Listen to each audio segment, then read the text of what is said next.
Good evening दोस्तों। UPSC prime time में आप सभी लोगों का स्वागत है। मेरा नाम है प्रदीप कुमार और आप लोग देखना शुरू कर चुके हैं यूपीएससी प्राइम टाइम। आप सभी को पता है कि प्रधानमंत्री इस समय फ्रांस और अमेरिका के दौरे पर हैं। जब हम लोग फ्रांस के बारे में बात करते हैं तो वहाँ पर एआई शिखर सम्मेलन हुआ। उसके बारे में हमने आपका यहाँ पर 2 एपिसोड प्रकाशित किया हुआ था, प्रसारित किया हुआ था। और इस समय प्रधानमंत्री अमेरिका के दौरे पर हैं। तो अमेरिका दौरे पर उनका जाने का क्या महत्व है, क्या क्या समझौते हुए हैं, आज का एपिसोड हमारा उसी पर आधारित है। तो आइए हम लोग शुरू करते हैं यूपीएससी प्राइम टाइम। और टॉपिक हमारा है कि नए मोड़ पे भारत अमेरिका संबंध। जब हम लोग यूपीएससी की बात करते हैं, सेकंड पेपर के बारे में बात करते हैं जीएस मेंस में, तो जीएस मेंस का जो सेकंड पेपर होता है उसमें एक सेक्शन आपका होता है इंटरनेशनल रिलेशन IR। वहाँ के लिए टॉपिक बहुत महत्वपूर्ण है। और जब हम लोग बात करते हैं स्टेट पीएससी के बारे में, तो स्टेट पीएससी के सेक्शन में भी आपका यहाँ से क्वेश्चन लगातार आते रहते हैं आपका करंट अफेयर्स वाले सेक्शन में। तो आइए शुरुआत हम लोग करते हैं। डोनाल्ड ट्रंप के अमेरिकी राष्ट्रपति बनने के बाद वाशिंगटन में भारतीय प्रधानमंत्री नरेंद्र मोदी की मुलाकात ने यह स्थापित किया कि भारत और अमेरिका के संबंध फिर से मजबूत होने जा रहे हैं और वे दूरगामी नतीजों को रखकर बनाए जा रहे हैं।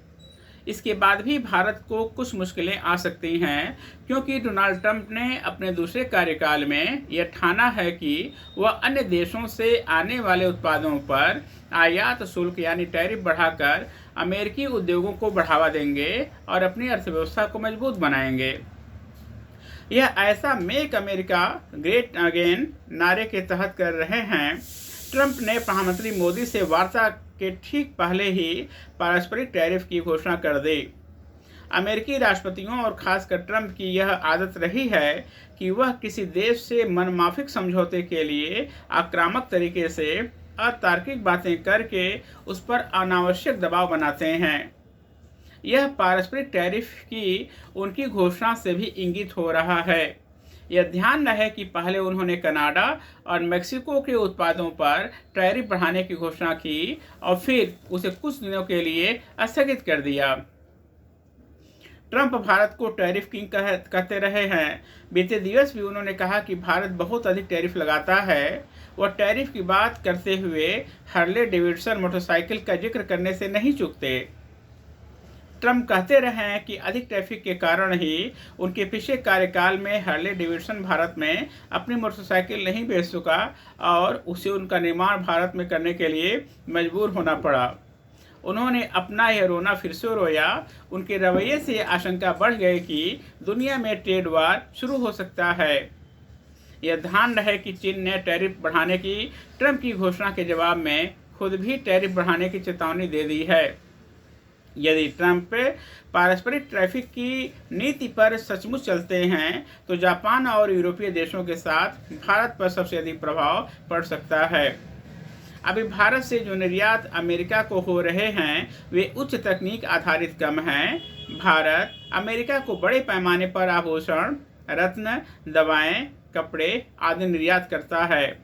यदि अमेरिका इन पर टैरिफ बढ़ाता है तो इससे अमेरिकी अर्थव्यवस्था को तो कोई खास फर्क नहीं पड़ने वाला, पर भारत के उद्योगपतियों के लिए चुनौती खड़ी हो जाएगी। भारत जिस सामग्री का निर्यात अमेरिका को करता है वह उसे अन्य देशों से भी हासिल कर सकता है।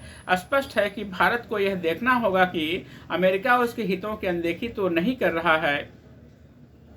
भारत के सामने यह चुनौती है कि वह तकनीक आधारित ऐसे उत्पादों का निर्यात कैसे बढ़ाए जिसकी विश्व में मांग है। यह तब संभव हो पाएगा जब हमारे कारोबारी शेष अनुसंधान को बढ़ावा देकर उत्तम कोटि के उत्पाद बनाने में सक्षम होंगे। इस मामले में भारतीय कारोबारी सुस्त दिखते हैं। पता नहीं क्यों वे इस मामले में चीनी कारोबारियों से कोई सीख नहीं लेना चाहते। यह देखना होगा कि भारत अमेरिका के बीच नए सिरे से जो व्यापार वार्ता शुरू होनी है वह एक तय समय में पूरी हो पाती है या नहीं। ट्रंप के पिछले कार्यकाल में ये वार्ताएं किसी नतीजे पर नहीं पहुंच पाई थी। भारत की कोशिश होनी चाहिए कि इस बार ये वार्ताएं सफल हों। यह तब तक संभव नहीं जब तक दोनों देश एक दूसरे के हितों की रक्षा का ध्यान नहीं रखते। मोदी और ट्रंप के बीच मुलाकात में यह तय हुआ कि 2030 तक दोनों देशों के बीच व्यापार को 500 अरब डॉलर तक ले जाया जाएगा।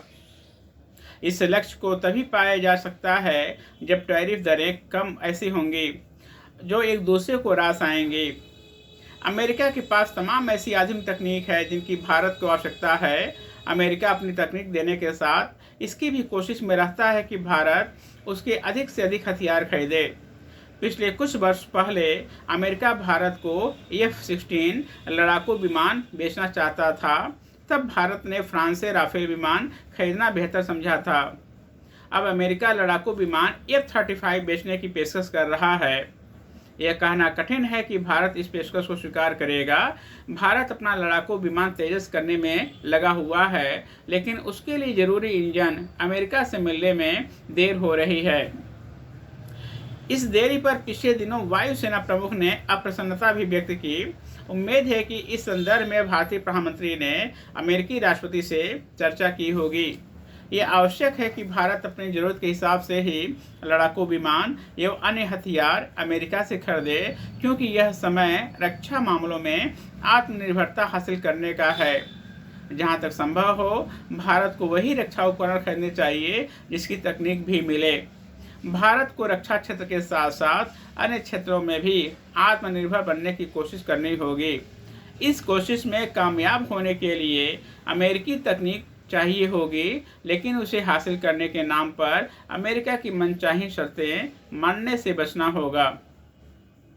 इसकी अनदेखी नहीं की जा सकती कि अभी भारत अपनी ज़रूरत की तमाम सामग्री बाहर से खरीदता है। वह ऐसी कई तकनीक खुद विकसित नहीं कर सका है जिनकी आवश्यकता है। भारत को इस ओर गंभीरता से ध्यान देना होगा। डोनाल्ड ट्रंप से मुलाकात के दौरान अमेरिका से जो अनेक समझौते हुए, वे दोनों देशों के संबंधों को आगे ले जाने वाले हैं।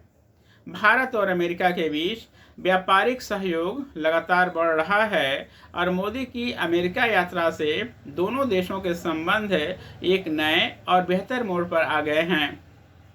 लेकिन भारत को ट्रंप के अमेरिका हितों को सर्वोच्च प्राथमिकता देने वाले रवैये से सावधान रहना होगा, क्योंकि इस बार ट्रंप वह सब कुछ हासिल करने की जल्दी में हैं जो अपने पिछले कार्यकाल में नहीं कर पाए थे। इसलिए उनकी नीतियों से वैश्विक अर्थव्यवस्था में उथल पुथल हो सकती है। भारत को खुद को इस उथल पुथल से बचाए रखने के प्रति सचेत भी रहना होगा। तो आज के प्राइम टाइम में बस इतना ही। आप सभी लोगों का बहुत बहुत धन्यवाद। Thank you.